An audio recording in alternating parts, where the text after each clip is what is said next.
Welcome everyone. My name is Tim Rama, the Product Marketing Manager for Security, Continuity and Recovery at PECB International.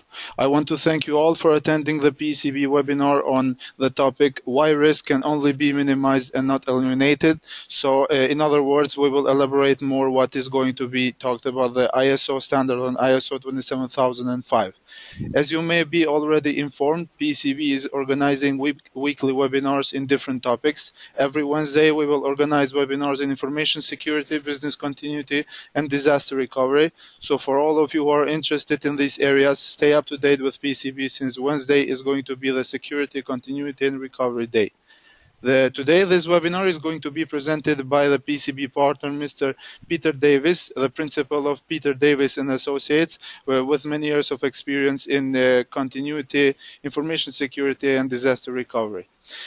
Please write all your questions in the question box, and we will answer to them accordingly. The ones that we don't have time to answer, we will answer through emails individually. So please, all your questions, write them in the question box, and we will answer accordingly. Please, Peter, you may start the presentation. Thanks, Tim, and thanks to everyone for taking time out of your busy schedule to join us. So as Tim said, I am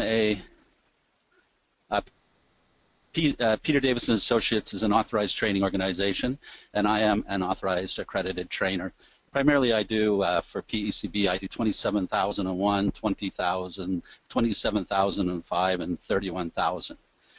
So when Tim approached me with this idea, he gave me a list of topics, and when he hit this one, I said, I'd like to do that. Now, the internet is a wonderful thing. There are great things like what's happening here today, but there's also some negative things. Hashtag there will be haters. Tim posted the notice of this meeting in a LinkedIn group, and somebody stated, guess this is a platitude. And so I had to think about that for a minute. You know, it was one of the negative things I saw about this particular session. Now, if you look up the meaning of platitude, you'll see that it is a statement that expresses an idea that is not new. I'm not laying claim to the title, nor am I want you to think that this is a new topic. What I'm hoping to do was to give you a little bit more insight into the topic. It struck a chord with me, I should say, because I've been thinking a lot about truism lately. And if you don't know what a truism is a claim that is so obvious or self-evident to be hardly worth mentioning. So, you know, everybody thinks, oh, well, you know, of course we all know that that you can't get rid of all risks. So, you know, that's what we would call a truism. We hear many truisms in our business these days, such as information is a currency of the 21st century. So when I hear statements like that, I like to look into them a little deeper and to see and to stop and think about them. And that's what I'm trying to do today. I'm not going to hopefully tell you anything new, but I am trying to attempt to show you why it is true and a different way of looking at it. So to do that, we have to understand, so in the title there's a number of different terms, and so we have to understand what is residual risk, what is inherent risk. So we'll talk about the difference between a residual risk and inherent risk and explain to you where these terms come from. As well, we will talk about the components of risk. And to do that, I decided I would focus on a framework. And the framework I chose to focus on is one from the Open Group, and it's called Factor Analysis of Information Risk, or you might have heard of FAIR. So we'll look at that taxonomy because it gives us a breakdown of the components of risk, and we can focus on one component, which is vulnerability. So we'll talk about how vulnerability affects risk and how vulnerability also plays into this concept of inherent or residual risk. And at the end of the day, we have some risk strategies to either mitigate, avoid, or to transfer risk, and we'll talk about those strategies as they are given to us in the various standards. So first off, we have in various standards, such as ISO 27000, where we now see the terminology for the whole 27000 series. So they've taken the terminology out of 27001 and now put it into the normative resource 27,000. As well, there is a guide, they call Guide 73, which covers risk terminology for all the management systems. So ISO 27001 is an information security management system. 9001 is a quality management system. So whenever you see the word management system, those are the ones that we can certify an organization to. So there is a requirement for quality in each one of our management systems, so we get a definition. And the definition basically comes down to the residual risk is something that is left over after the treatment of risk.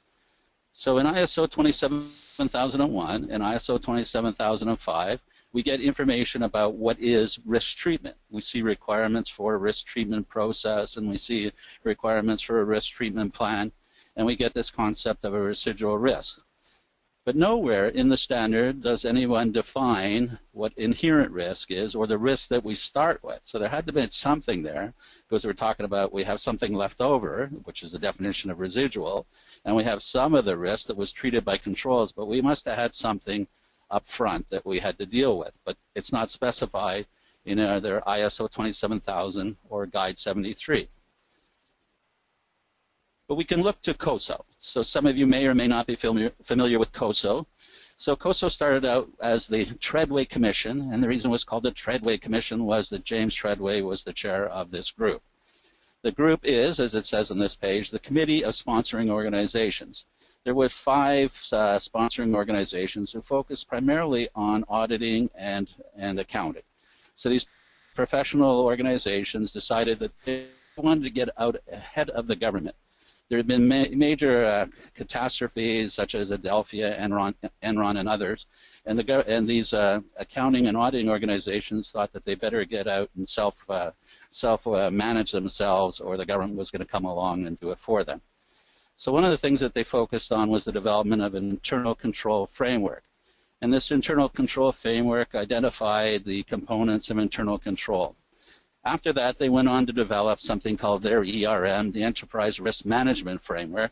So they have their internal control framework, and they had their Enterprise Risk Management Framework.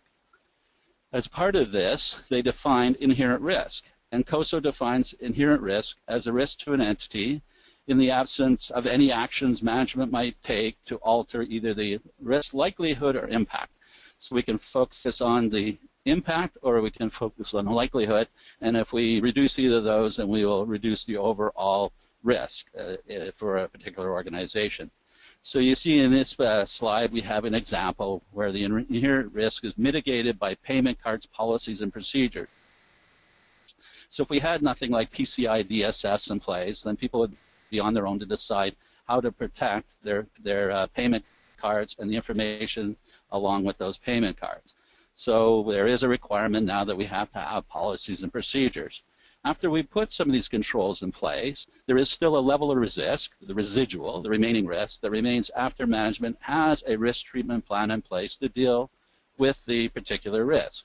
So there is residual risk even after we put payment card policies in place. And I'm sure every one of you has gone through a PCI DSS audit, knows exactly what I'm talking about.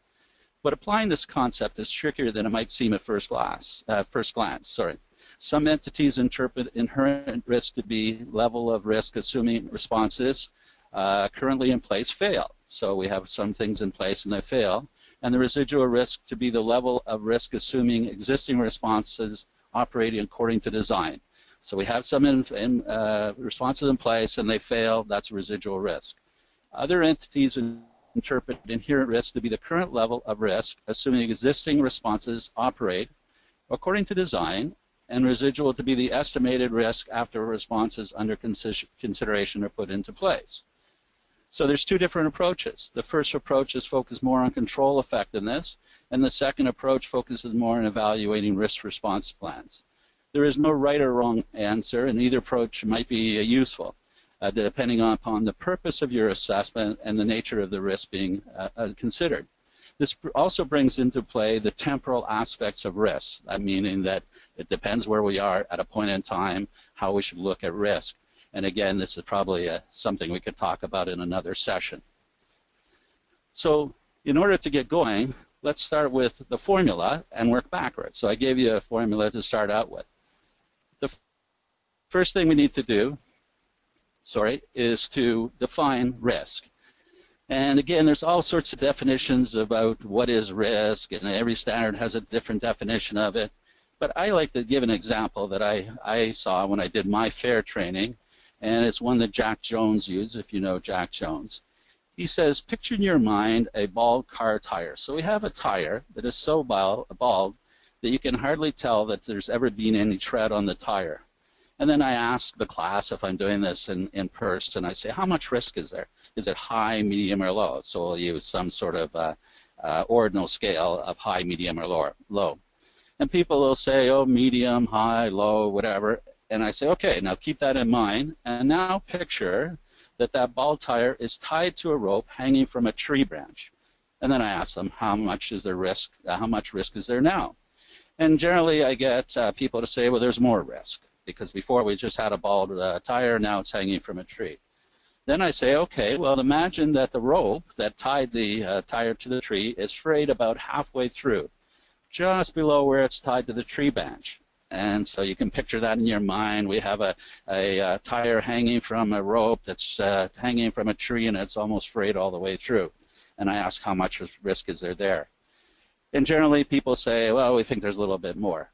And then I give the final scenario. I say, imagine that the tire swing is suspended over an 80-foot cliff. So now you have this tire connected to a rope. The rope is frayed. It's hanging attached to a tree, hanging over a cliff. And I ask, how much risk is there? And generally, again, people will say that they perceive there to be more. Now, the answer is there is not any increase in risk, because we have to focus on what was the risk, the asset at risk. And the asset at risk was the bald tire. And nothing in that scenario really increased the likelihood that I would lose more of the tire. And I don't know what it costs where you live, but it costs me I probably have to pay people to take old tires away from me. So there's a negative cost to owning an old tire. So again, my loss would be very little. In fact, I'd hope somebody would take it from me. So again, people then get mad at me and say, well, you didn't tell me that. And I say, well, yes, every risk assumes risk assessment assumes something, right? We have to make assumptions, and we'll talk a little bit about some of the assumptions. Now, we can go to ISO Guide 73 that I mentioned, because it does define risk, and it defines it as the effect of uncertainty on objectives. We also see a similar definition in ISO 31000. ISO 31000 deals with what we call threats and opportunities, so negative and positive. In ISO 27005, we only deal with the negative side, or the threats. So I think we'll just talk about threats for the rest of this webinar to keep it simple. So most people have some definition of risk in their mind. If you are a CISSP, and if you don't know what that is, don't worry about it. But if you are one, then you'll know there is a CBK, or a common body of knowledge. That common body of knowledge defines risk as the annualized loss expectancy, the ALE they call it, and it's the annual rate of occurrence, the ARO, times the single loss expectancy, the SLE. So we come up with a formula which is ALE equals ARO times SLE. But what that really is saying in simpler terms is that we're coming up with the probable frequency and the probable magnitude of future loss. And we can even break that down into even simpler terms and say how often bad things are going to happen and how bad they're going to be when they do happen. And then we can come up with some sort of figure for that. I mentioned that I was going to talk a little bit about open FAIR. So open FAIR comes from the open group, hence the title. The open group you may have heard of because they own the registered trademarks for Unix and TOGAF, which is the open group architecture framework. And they also have one for something called Archimate, which is basically an architect's workbench kind of thing. So they have a number of trademarks. They decided to get into some security areas, and now they have some security groups. And one of the outputs of the security groups was this standard here. And again, there's a number of things that are part of what we'll call FAIR. I'm just going to focus on the taxonomy today. And the people who developed it said, well, maybe taxonomy wasn't really the right term, because taxonomy, think about the genus and the breakdown of genuses down into classifications as a taxonomy. What we're really doing is coming up with an ontology. An ontology is where we decompose risk into its constituent parts. So we're going to take risk at the top, and we're going to break it down into lower and lower terms. So it's also a standard nomenclature for information risk terms. So depending what industry you're in, you'll see that there's different terminology for different things with respect to risk. So some people look at risk as threats and threats as risk and vice versa. Some people have different definitions of vulnerabilities. So we need standards like the ISO standards 20,000 and we need Guide 73 and we need FAIR and we need things like this so that we can come up with standard nomenclature for our terminology, and we can come to some agreement so that we have some way of discussing risks. If you and I both have an agreement on what vulnerability means, then we can use that definition. It is a framework for establishing data collection criteria, because once we know what the ontology or taxonomy is, and we know the things that we need to get as part of our model, because basically open fair is a model, right? It also gives us measurement scales for risk factors. So the key word there is scales. We're not using ordinal values like 1 to 5 or using cardinal like high, medium, low. We're using scalar values in our calculations. The key thing, though, is that it's a model. It's a model for constructing, it's a modeling construct for analyzing complex risk scenarios. Unfortunately, we are trying to model a complex adaptive system. And to paraphrase Norbert Wiener, the best material model of a cat is another, or preferably the same cat. So it's difficult to model. So you need to know when using any model the following: what risk model validation is. So how did we validate the risk model? Since this is an open standard, anybody's allowed to make comments on it and criticize it and make suggestions for improvement. So again, open standards allow a little bit more validation. You have to know what other risk models exist. There are things like Octave and Mahari if you're outside of North America. So there's all sorts of other models out there, and we have to know about them as well. We have to know where a risk model can fail, and I'll get to this in a second. And then you also need to know which aspects of reality are included, because we're trying to model reality, but we really don't know what the future state is, so we're trying to come up with some model of what we expect the future state to look at, which is not an easy thing. So as I said, we also need to make assumptions, so we have to say which things are included and which things are excluded from our risk model. And then finally, the last thing, when we talk about the model here, we have to talk about how business decisions can be based on a risk model's output. So how do you make decisions based on FAIR? So, well, you know, if you follow the methodology, then it's pretty obvious how you make the decisions. So I said that models can fail. How can models fail? Well, they can fail in the design. So we have a taxonomy here. People are allowed to comment on it, review it, use it, whatever. But where they really tend to fail is in the implementation of the model itself. So I can take some model, some specification, and try to recreate that or implement something and fail at that time. Another problematic area for every model is the data. And we all know that old expression about garbage in, garbage out, GIGO. So my model is only as good as the data I use in my model. So if I have poor data, it doesn't matter how good my model is. And then the processes associated with this. So think about all the things that you might have in your organization where you have processes that are not good.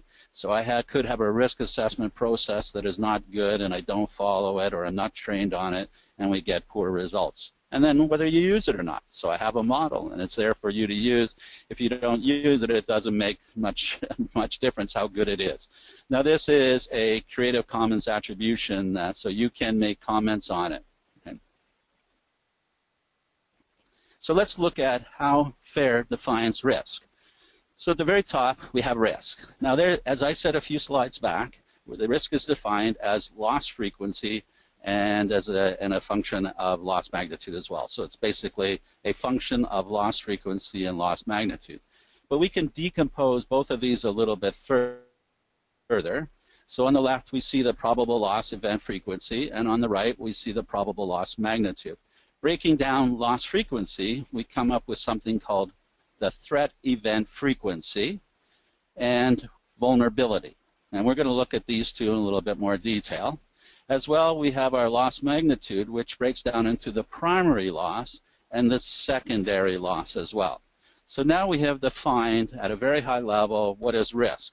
Now we can further decompose each one of these boxes into something, or the 4 boxes at the bottom, into something further, and we can decompose that into something further, and so on and so forth, until we get down to where we really can get some data kind of thing. Right? So looking at the right side, which was the probable loss magnitude, it is broken down to, as we saw on the previous slide, 2 parts. There's the primary loss factors and the secondary loss factors. So the primary loss factors are things like the amount of money it costs us to recover. Here we're talking about asset loss factors as well. So let's pretend we had a physical asset like a laptop. If somebody steals that laptop, if we need to replace it, then there is direct cost to that, and that's a primary loss, right? The secondary tends to be things after the fact. So yes, we have to spend money to get back up, to recover, restore, all those great things. But after the fact, there could be penalties, there could be legal cases, and again, there might be secondary recovery costs as well. So yes, we get up and running again, but maybe we had to move to another data center, and because we had to move to another data center, eventually we'll have to return, and so there'll be a cost associated with that as well. So that's the primary loss magnitude. For our proof, since we have a model here, we're going to assume that the probable loss magnitude is held constant in our calculation so that we don't have to worry about it anymore, and we can only focus on the left-hand side or the loss frequency. So the loss side of the model breaks down like this. We have our threat event frequency, as we saw earlier on one of the slides, and we have our vulnerability. These two can in turn be broken down into vulnerability into threat capability and resistance strength. The threat event frequency can then be broken down into contact and action. And as I said, we can further decompose those. So our contact is then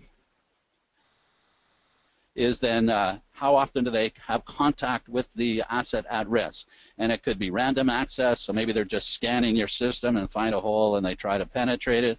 Or maybe they have regular access, as in that they're an employee and every day they're using their privilege to access things on your system. Or it could be intentional, so maybe there is somebody that intends to do your organization harm. It could be a city-state or it could be an individual, but they intend to do you harm. And so it's a little bit different than regular and random. They have different motivations, right?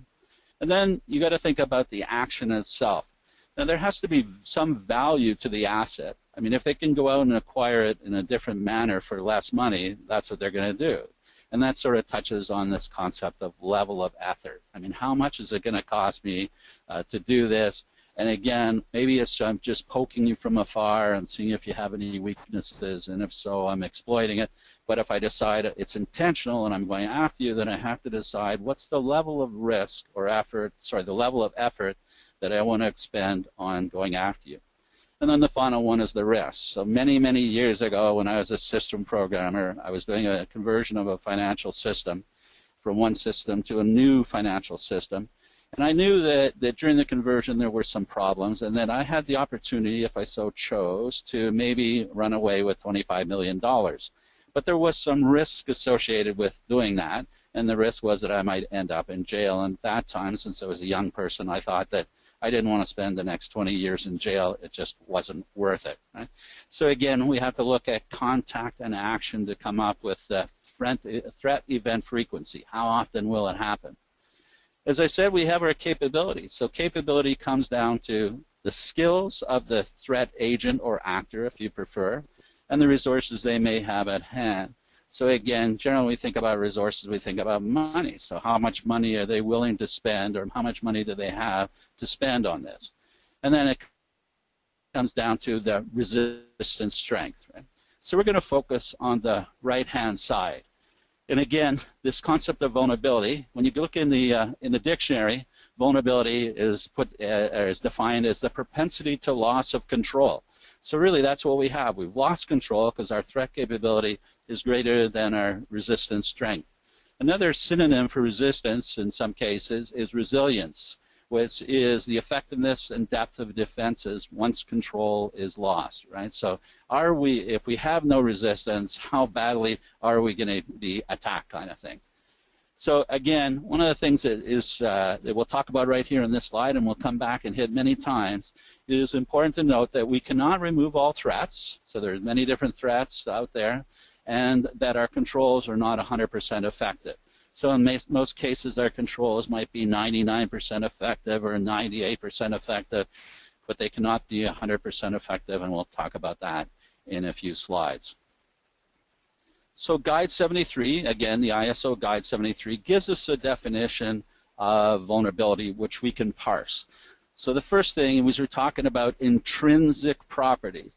So again, if you looked up synonyms for intrinsic, you would see words like inherent, innate, inbred, natural. So there's something that's natural to this something, which is the asset under consideration. So it could be a system, a process, information, data, whatever it is. So there's something inherent to that particular something that results in susceptibility. So that means I'm susceptible, that I can be, that risk can affect my something, right? And then eventually will lead to a consequence. So if it doesn't lead to a consequence, then I'm not vulnerable, right? So again, a very key phrase is lead to an event with a consequence. So when we start to parse these sentences, we start to get some clue as to why the original statement is true. Now, if you look at ISO 27000, they have a similar but different definition. Again, if we parse the sentence, we see that there's a weakness of something that's inherent to the asset that makes it weak or susceptible to a particular type of threat that's going to result in some consequence, right? But you notice also that it throws in the word weakness of a control. So controls in themselves can be weak. We just said that they're only maybe 98% effective or 99% effective, but there is some weakness associated with controls. And these weaknesses in the assets or the controls can be exploited by one or more threats, and that's the definition. So again, we're talking about susceptibility, exploitation, weakness, all these things that say we're vulnerable to some particular event. Now, vulnerability exists when there is a difference between the force being applied by the threat agent. So we talked about threat agents, threat actors. So they're going to apply some force. And if we go back to that, we said the force is really our capability and our resources. So whatever that is. And then there is the object's ability to resist that force. So your system, your process, something that we're going to look at, this object has some ability to resist that force. It may have nothing, and then the vulnerability is total, but it may have some resistance, right? So if we look at that and the previous definitions, then we come up with that there are two primary factors that drive vulnerability. And we just saw that when we were looking at our taxonomy. And that's our threat capability, which we'll call TCAP from now on, and our resistance strength, which we'll call RS from now on.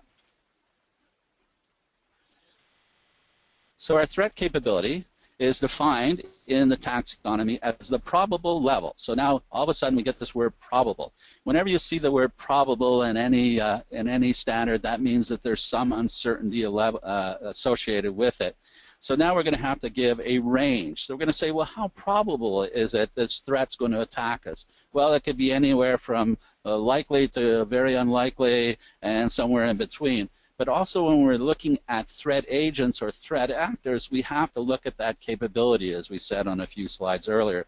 And so that capability can be anywhere. If you think about individuals and hackers, if you want to call them that, crackers I like to call them. But we have anything from script kiddies that go out looking for some penetration script and all the way up to uber hackers. Each one of those has a different capability and poses a different threat capability, which then affects our vulnerability overall. Right? If you think about, say, a natural threat agent, and think about tornadoes. Or tornadoes have a classification system called the F scale or Fujita scale, and it goes from, say, F0 to F5. So there's a big difference between the destruction done by an F0 tornado and the destruction done by an F5. So we have different threat capabilities that we have to think about, right, and model in our model. Right? And then we come up with our resistance strength, and the definition of it is the strength of a control. So we have something in place as compared to a baseline measure of force. So again, we have to come up with what is baseline. So that's a difficult thing to say, well, that's baseline, and now we're going to be 50% more resistant, or 75% more resistant, or 90% more resistant, and we have to come up with some number like that. Now, what is favored in FAIR is the use of the beta PERT distribution. And for the beta PERT distribution, if you're familiar with PERT, we take the minimum value, the maximum value, and the most likely value. And typically the formula is a minimum times plus 4 times most likely plus maximum divided by 6. And that gives us a distribution. So here on this page, we see some distributions. And we can see all sorts of different threat capability depicted by this graph. And we see some to the right where, you know, we don't have too many controls in place. So basically, script kiddies, the Uber hackers, can take advantage of the susceptibility in our asset. But then we decide to put a control in place, and you can see that we put DES encryption, and we encrypted our files in storage on our laptops, so that when somebody gets them, that it really significantly improves the resistance strength, and so then we see a smaller curve, and we see it also move to the right, which means that we need higher capability than we did previously. One of the other things that you see illustrated by these normal distributions are the tails. So we have a normal distribution, and we have the tails on the left and the right, and these generally are what we call the black swan events, and the black swan events are the low probability but high impact. So now we're going to try to measure everything and come up with some probabilities and use Monte Carlo simulation in the FAIR model. Now, that might have been overwhelming, or you didn't really get the point of it, so I'll show you another graph that people might tend to use. And these are what we call utility or indifference curves. And we see that we have an available budget, and we have an acceptable level of risk. And so the risk goes on the bottom axis, and the vertical axis is our cost. And so we have an area which is shown on my screen as yellow. It might be sort of greenish on your screen. But we have that area that's yellow, and that's what we'll call the area of acceptable risk, and within available budget. So we see that we have something like a firewall, and we only have a firewall, and I can't tell you how many people have told me in my career that they're okay because they have a firewall, and so they don't have to worry about internet threats. So we have a firewall, and you can see the curve for that. It's way outside what is ideal. Then we say, well, why don't we amp it up a bit, and in addition to firewall, we're going to put in a virtual private network, and we're going to put some antivirus software in place as well. And you can see that moves the curve a little bit to the right. And then we decide, well, we're going to go even further than that, and we're going to not create this hard candy that's hard on the outside but soft on the inside, but we're going to build a defense in depth. And you can see the curve associated with that, and it's moving to the left as well. And you see that there is a part which falls within our ideal area. So again, this is what we're trying to do, is we're trying to balance these things in our risk assessment. So looking at those things, I came up with what I call Peter's postulate. I don't know if I'm the first person who ever said this, or if somebody's said it many times before. It's a very alliterative title, so I liked it, but it's not to be confused with Peter's laws or the Peter principle. But my postulate is the more vulnerable the entity is to the risk, the more likely the event is to occur. So you can think about that for a second or two, and I will show you why that's true with a few more slides. Now, in ISO 27005, in Annex D, they try to define the relationship between asset, threat, and vulnerability. So they're given a list of assets, and we see some here in the leftmost column, which things like hardware, software, network, our personnel, our site, our organizational structure. Then we see some vulnerabilities. So we see hardware. We say, well, the warehouse is unsupervised. And what's the threat associated with that vulnerability is that there could be theft of equipment. When we talk about software, we could have a missing audit trail. So what's the threat associated with that? Well, we have the abuse of rights not detected.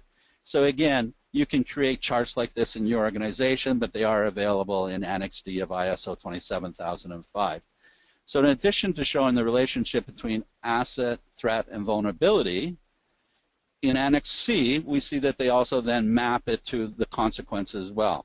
So we see here our threat, which again is just the same from the previous slide, where we have threat of equipment, and we had our vulnerability, which was the warehouse unsupervised, and then we have a consequence, which is that they steal the equipment, and we have a monetary loss. So now we define threat, vulnerability, and consequence, and we give some examples of each one of those. So using our original risk formula, which I think I showed almost on the third slide, residual risk is a function of the vulnerability, go back to thinking about our FAIR standard, the situation, and the impact of the risk. Right? So the situation, think about the left-hand side of our of a threat event frequency, right? So again, we have the situation, and then we have the impact of the risk, which is the primary probable loss magnitude. So taking that into consideration and our residual risk formula, imagine that when the risk event occurs, there are no mitigating factors in place. There's nothing in place. There's no controls. What would that mean for our definition? Well, the vulnerability would be total. I mean, there would be, everything would happen because there is no risk that is treated. Because our definition of residual risk was we started out with something that we called an inherent risk, and we removed something else that was called risk treatment, right? So the vulnerability would be total. The impact would be there under all conditions without the mitigating or compensating or avoiding effect of a reduced vulnerability. Right? So again, if we hold one thing constant, we can come up with definition for the other thing. Should you believe our original definition of residual risk, then mathematically this statement here is true, that inherent risk equals residual risk plus risk treated by controls. So we know that residual risk is the risk left over, and we know that risk treated by controls is our risk treatment. So we then have a formula for inherent risk, which again is the functionality of the vulnerability, the threat event frequency, and our probable loss magnitude, where we've previously defined vulnerability as a function of our threat capability and our resistance strength. So taking those things into consideration, then we can come up with, unless resistance strength is greater than or equal to the threat capability, there is a vulnerability and there is inherent risk. And so there always is. Now there are situations where your resistance strength might be greater than TCAP, and that is a discussion for another day, or at least the last slide. So when we have no controls, we have no resistance, and we have an inherent risk that equals residual risk.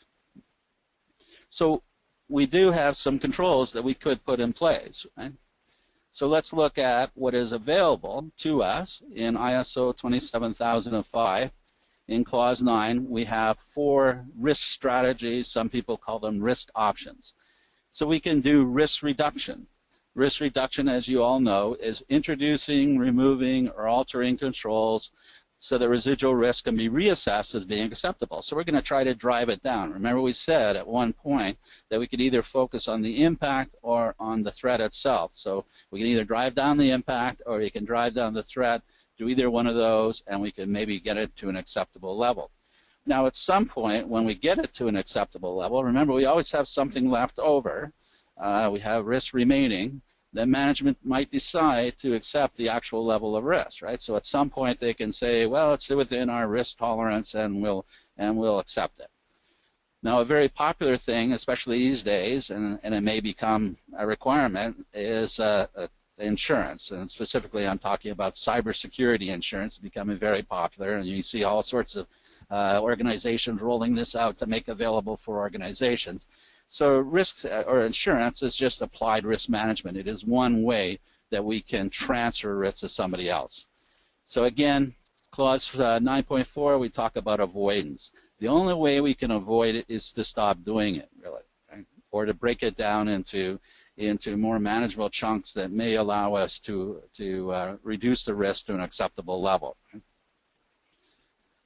So after looking at all those things, so I don't know if you bought into it. It was a little bit circular in my reasoning, And that's so you may have to go back and read it a few times to get my circular argument.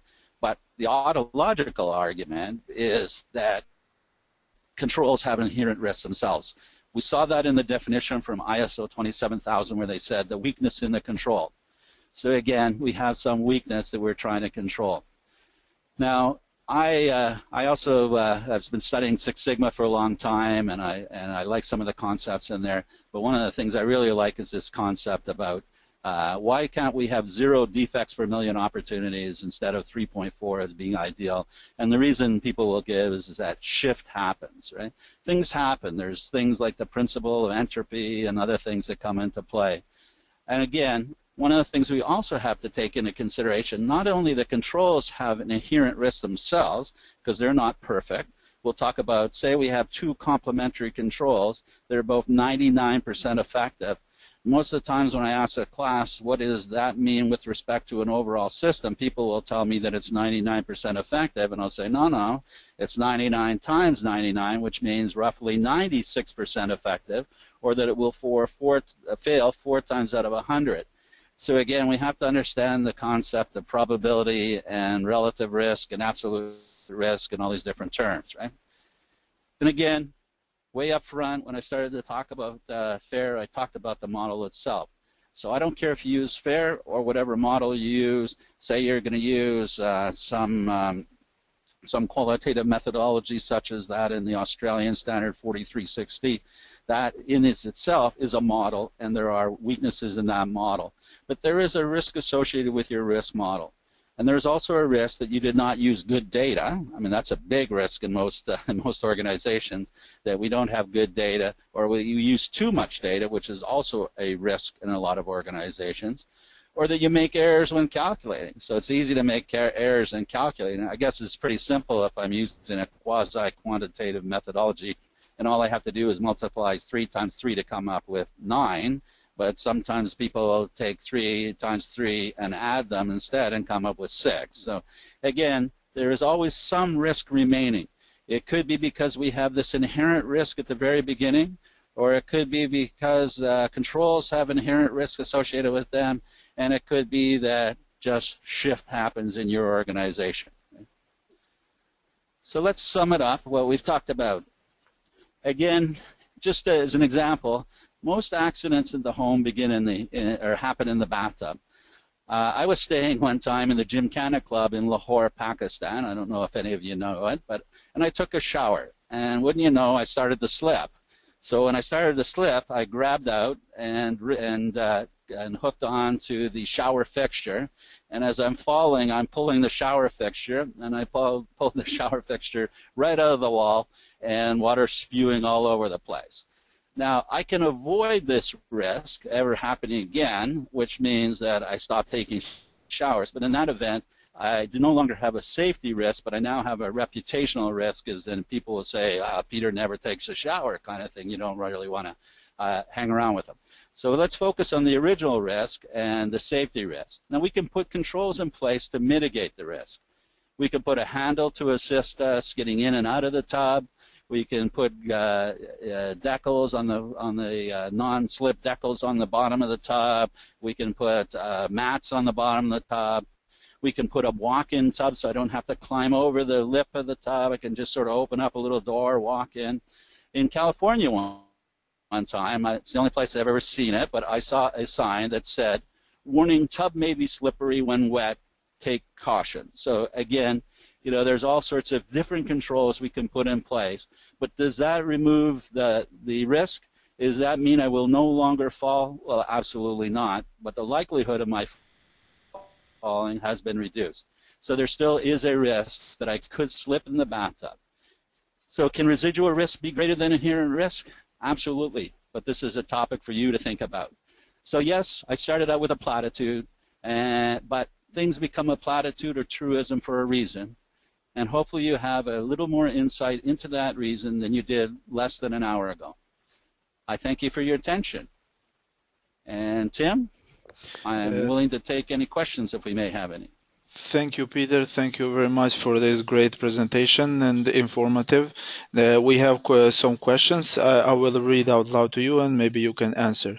The first question we have from Mr. Mohammed. How can operational risk can be calculated? And what is the best methodology for calculating it? So operational risk, how do I calculate operational risk? Well, that sounds like the topic for another session, Tim. I would recommend that the individual take ISO 31000 training.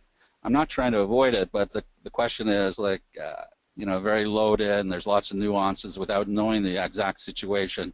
It's difficult. But I will say that FAIR, even though it is called information risk, can be used for any type of risk. You can come up with your own model, or you can purchase models from various organizations and load them into your own, your own environment and use them. And again, there are emerging technologies right now, so not just using Monte Carlo simulation, but also focusing on complexity management. There are other tools that are using bow tie analysis in a quantitative way as well. So there's lots of solutions, lots of answers to that question. Okay, the second question is from Manuel. RS depends existing controls, asset or activity?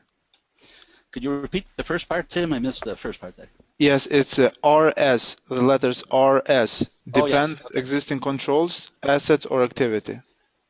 So what we're talking about is the resistance strength of your existing asset or activity or system, whatever. So it's the capability of the asset to resist the threat capability. So it's sort of a compensating thing, if you wish. So it's both asset, activity, process, information, whatever. Depends on what we're talking about. Okay, the last question for today is that what measure would you suggest for managing and monitoring existing controls that has been implemented to mitigate risks? Do you want me to read again? Yeah, please. Yeah, the question is from Whale. So what measure would you suggest for managing and monitoring existing controls that has been implemented to mitigate risk? So if I understand the question, one of the things that we learn in various methodologies like COBIT and ITIL and the like is that we have processes. Every process has part of it is a continual improvement plan or a CIP. As well, we have to have service improvement plans and we have to have process improvement plans. Each one of these focuses on that very question. We need to have ways of coming up with monitoring our particular processes. And again, this is decided when we design our processes. We don't retrofit this on afterwards. When we're doing our design, we have to design quality, we have to design security, and we have to design risk management into our processes from the very beginning.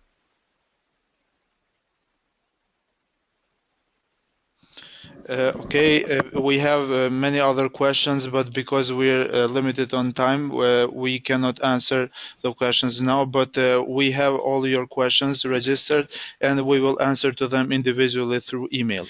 So once again, thank you very much, Peter, for the presentation, and we hope to have you again later on for other webinars.